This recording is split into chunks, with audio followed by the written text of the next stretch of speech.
សេចក្តីប្រកាសព័ត៌មានស្តីពីមានករណីជំងឺផ្ដាសាយបក្សី H5N1 ចំនួន2ករណីបន្ថែមទៀតនៅខេត្តសៀមរាបក្រសួងសុខាភិបាលនៃព្រះរាជាណាចក្រកម្ពុជាសូមជម្រាបជូនសាធារណជនឲ្យបានជ្រាបថាតាមការចុះអង្កេតស្រាវជ្រាវសកម្មដើម្បីស្វែងរកករណីសង្ស័យនិងអ្នកប៉ះពាល់នៅភូមិល្បើកឃុំដូនកែវស្រុកពួកខេត្តសៀមរាបជាភូមិកើតហេតុនៃស្ត្រីអាយុ41ឆ្នាំមានវិជ្ជមានជំងឺផ្ដាសាយបក្សីដែលបានចេញផ្សាយកាលពីថ្ងៃទី23មិថុនាឆ្នាំ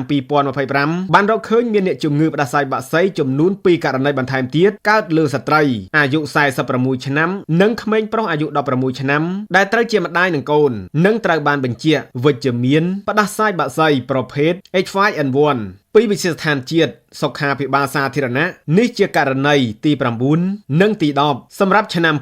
2025ករណីទាំងពីរនេះមានទីលំនៅចម្ងាយ20ម៉ែត្រពីផ្ទះអ្នកជំងឺអាយុ41ឆ្នាំបច្ចុប្បន្នស្ថានភាពសុខភាពករណីអ្នកជំងឺទាំងពីរនាក់ស្ថិតក្នុងស្ថិរភាពនិងកំពុងត្រូវព្យាបាលដោយឱសថTamifluជាមួយនឹងការតាមដានបន្ត